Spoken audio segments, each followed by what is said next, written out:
The drama surrounding Jake Paul and Gervonta Tank Davis has taken the fight world by storm, blurring the lines between spectacle and sport in a way few could have predicted. Joe Rogan, never one to shy away from controversy, threw gasoline on the fire when he claimed that Jake Paul's sheer size and weight could end Tank's career if the two ever shared the ring. Rogan wasn't exaggerating. The gap between them is staggering. Davis fights at lightweight, around 135 pounds, while Paul hovers near 200. That's roughly a 65-pound advantage at minimum, sometimes closer to 100. For boxing purists, the matchup sounds absurd, like putting a lion against a jaguar and calling it fair play. Yet for the showman of today's combat sports world, it's just another payday. Rogan, though often critical of the influencer-turned-boxer movement, admitted something most boxing fans secretly know: Jake Paul can fight. He's not the wild swinging YouTuber of 2020 anymore. He moves like a boxer. Footwork, jab, distance control, all the mechanics are there. Rogan even said that if Paul didn't have the internet fame attached to his name, people would look at him as a dangerous, legitimate up-and-comer. But that legitimacy doesn't erase the obvious. Weight classes exist for a reason. Davis might be one of the most explosive punchers alive, yet size, reach, and sheer physics lean heavily in Jake's favor. Rogan warned that if the two do meet, the outcome could be disastrous for Tank. "He's too small," Rogan said bluntly. "Jake's power could end him." Still, Jake Paul thrives in chaos. He responded to the skepticism by leaning right into it, bragging that he'd destroy Davis purely based on size. He made it sound like a challenge rather than arrogance, though fans weren't buying it. Critics accused him of hiding behind his weight advantage, arguing that a real boxer wouldn't call out someone nearly 100 pounds lighter. But this is Jake Paul we're talking about, the man who built an empire off spectacle. He doesn't follow the old boxing codes. He rewrites them for clicks, controversy, and pay-per-view buys. And controversy there is. The fight, scheduled for November 14, 2025, at the Casilla Center in Miami, will be a 10-round exhibition streamed live on Netflix. The catch weight: 195 pounds. That's nearly 60 pounds heavier than Davis's usual division. The Georgia Athletic Commission initially refused to sanction it, calling the whole thing the dumbest idea I've ever heard. Officials warned that a size gap like this wasn't just unwise, it was unsafe. So, the promoters moved the event to Florida, where the rules are looser and the spectacle can continue. To purists, it's a disgrace. To marketers, it's a goldmine. Inside boxing circles, reactions range from disbelief to disgust. Veteran voices like Amir Khan called the matchup torture, warning that fights like this make boxing look like a circus act. "This could seriously hurt someone," he said, questioning Davis's motives. With Tank facing recent legal troubles and a career crossroads, Khan speculated that the fight might just be a big cash-out before retirement. "He's cashing up and walking away," Khan sighed.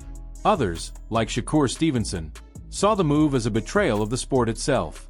"He should be fighting me," Stevenson said. "That's the real challenge. Fighting Jake Paul is disrespectful to boxing." He even claimed Tank would make more money fighting him than chasing a sideshow exhibition. To Stevenson, this wasn't bravery. It was business dressed as competition. But business is what modern boxing has become. Even Teofimo Lopez, who usually leans traditional, admitted the spectacle might have some upside. He framed it as entertainment, a crossover that could bring new eyes to boxing, just as Mayweather versus McGregor did years ago. "It's an exhibition for a reason," Lopez said. "They know what they're doing." He wasn't wrong. With Netflix streaming, celebrity promotion, and social media algorithms pushing every clip, this isn't just a fight, it's an event engineered for maximum attention. Meanwhile, Davis's trainer Calvin Ford tried to justify the move. He admitted the size difference was a real concern but argued that glove size could even the playing field. "Jake fights in 10s, Tank fights in 8s, he explained. "So let Jake keep his 10s, and Tank use 8s. That makes it interesting." Ford's comments revealed the uncomfortable truth. This fight isn't about rankings or legacy. It's about money, attention, and survival in a sport where relevance fades fast. Ford even admitted they initially planned a rematch with Lamont Roach Jr., but when Jake Paul's camp came calling, the opportunity was too big to ignore. Even Joe Rogan, while critical of the matchup's imbalance, didn't dismiss Davis's skill. He praised Tank's explosive timing, precision, and ability to find perfect openings, calling him one of the most technically efficient fighters alive. When you watch him uncork those shots, it's like watching perfection, Rogan said. He warned Jake that size might help, but arrogance could cost him dearly. Tank has that one-punch power that can change everything, he reminded listeners. Don't sleep on that man. Online, the discourse is pure chaos.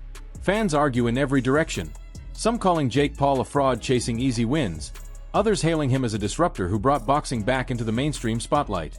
KSI, never missing a chance to reignite his rivalry with Jake, blasted the entire idea. It's a disgrace, he said, accusing Jake of ducking him once again. To KSI, the Tank Davis fight is just another carefully calculated move, choosing opponents that make Jake look bold while keeping real danger at arm's length. But in the end, whether you love him or hate him, Jake Paul knows how to make noise. The fight, if it truly happens, will pull massive numbers. The money will flow, the memes will explode, and boxing will once again question what it has become. As Teofimo Lopez said, "It's a show." And maybe that's all it needs to be. A wild, chaotic, money-soaked show that proves the line between sports and entertainment no longer exists. Still, beneath all the marketing glitz, there's an unease that lingers. Because for every laugh and every viral clip, there's the risk that someone gets seriously hurt chasing spectacle.